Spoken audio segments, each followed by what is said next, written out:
여러분 안녕하십니까? 초안전쟁 시리즈 세 번째 시간입니다. 첫 편이 홍문현 사건이었고 두 번째가 팽성대전으로 이어졌습니다. 오늘은 팽성대전 이후에 초안전쟁의 상황을 알아보겠습니다. 지난 시간에 팽성대전에서 유방은 자만했다가 대패하고 겨우 목숨을 건지고 평양으로 도망쳤습니다. 오늘은 평양성에서 수세에 몰려있던 유방이 다시 재기해서 항우와 싸워 영토를 넓혀가는 과정을 알아보겠습니다. 유방은 평양에 주둔하면서 황허로 이어지는 터널을 파서 오창에서 양식을 조달합니다. 그런데 항우가 이 용도를 공격하자 식량이 떨어지게 되어 항우에게 강화를 요청합니다. 평양 서쪽을 떼어 한나라에 귀속해달라는 조건입니다. 어리석은 항우가 이것을 허락하려고 하자 범증은 당연히 반대합니다.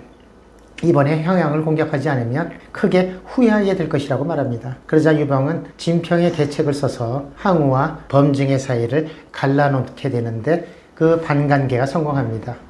항우의 사신이 유방에 갔다가 돌아와서 범증이 한원과 내통하고 있다고 보고를 합니다. 항우는 화를 내고 범증의 권력을 조금씩 빼앗게 됩니다. 그래서 범증은 모든 일은 혼자서 알아서 하십시오라고 소리치면서 팽성으로 돌아갑니다. 그러다가 도중에 종양이 악화되어서 병사를 하고 맙니다.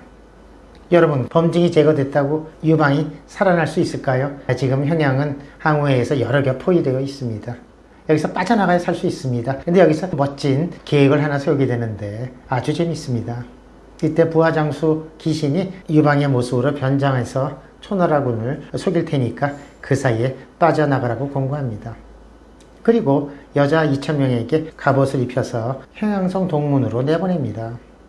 그리고 기신 자신도 유방의 수레를 타고 나가서 말합니다.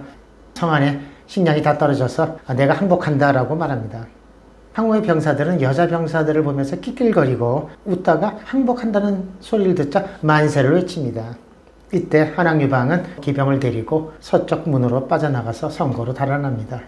항우는 기신을 붙잡고 보니 유방이 아닙니다. 그래서 불같이 화를 내고 기신을 불태워 죽이고 맙니다. 지금까지 상황을 한번 정리해 보겠습니다. 항우는 팽성대전에서 승리하고 평양까지 추격해와서 이제 유방을 잡는 것은 시간 문제였습니다. 그런데 항우는 여기서 결정적인 패착 두 가지를 합니다. 첫째는 자신의 책사였던 범증을 의심해서 죽게 만든 것이고, 두 번째는 기신의 계책에 속아서 유방을 도망가게 한 것입니다. 이번에는 항우가 방심하는 바람에 절호의 기회를 놓치게 된 겁니다. 화가 난 항우는 평양성을 함락시키고 장수 주가를 삶아 죽이고 종공도 함께 죽여버립니다. 그리고 나서 항우는 다시 유방에 있는 성고를 공격해서 포위하려고 합니다. 이때 유방은 성고를 빠져나와서 수무라는 곳으로 달아납니다. 수무는 한신의 본진이 있는 곳입니다. 새벽에 들이닥친 유방은 한신이 자고 있는 틈을 타서 대장깃발을 빼앗고 부저를 탈취해버립니다. 그리고 한신의 군대를 모두 자신의 수하로 넘기게 만듭니다. 이때부터 아마 한신은 유방과 갈라설 결심을 하게 된 것입니다. 그렇다고 전열이 완전히 정비된 것은 아닙니다. 이때 한왕 유방을 살려주는 사건이 하나 발생합니다. 팽월이 황하를 건너 남쪽에서 초나라 지역으로 넘어와서 초나라 장사를 죽이고 땅을 빼앗아버립니다. 그러자 항우는 유방을 추격하던 것을 그만두고 동쪽으로 가서 자기 수도로 구원하러 갑니다. 한왕의 연합군을 부수고 팽월을 격파시키고 맙니다. 유방은 이 틈을 타서 남쪽으로 넘어와서 성고를 다시 빼앗고 광무에 주둔합니다. 팽월을 격파한 항우는 다시 서진에서 한나라 군대와 광무에서 지리한 소모전을 치르게 됩니다. 항우는 팽월이 자주 반란을 일으켜 불안한 데다가 전황이 불리해지자 심리전을 쓰기로 합니다. 이 사건이 아주 웃기고 재미있습니다. 여러분 이거 꼭 보셔야 됩니다. 항우는 유방이 보도록 크고 높은 도마를 만들어 그 위에 유방의 아버지를 올려놓고 말합니다. 빨리 항복하지 않으면 너의 아버지를 삶아 죽여버리겠다고 말합니다. 그래서 유방이 말합니다. 내가 너와 처음 기병했을 때 형제가 되기로 약속하지 않았냐. 그러니 나의 아버지가 곧 너의 아버지다 라는 유명한 말을 합니다. 그러고 나서 놀리기까지 합니다. 삶아 죽이려거든 마음대로 하고 나한테 국 한 그릇 보내주기만 한다. 유방은 배포가 큰 걸까요?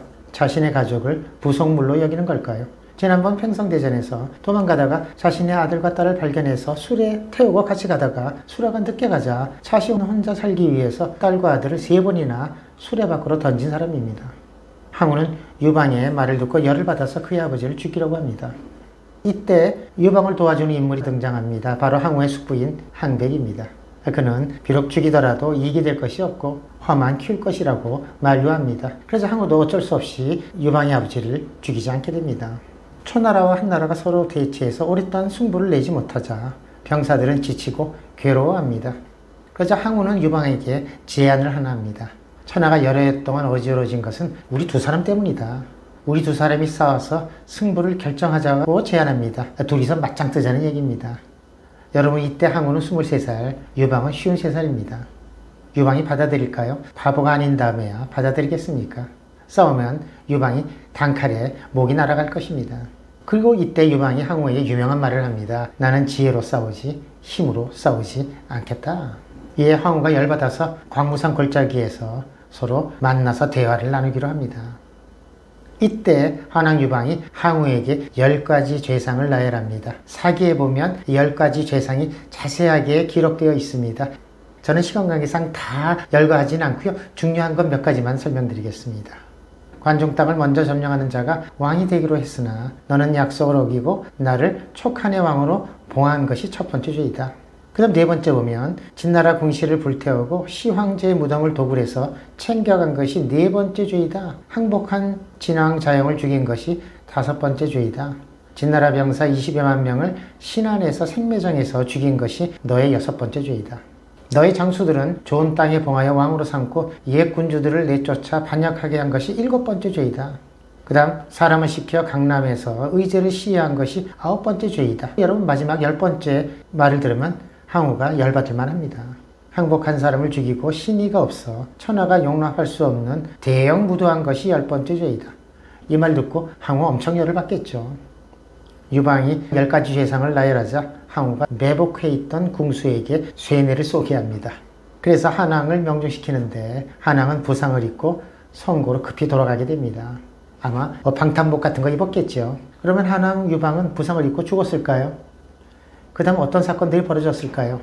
여러분 궁금하시죠? 흥미진진합니다. 다음 시간을 기대해 주시기 바랍니다.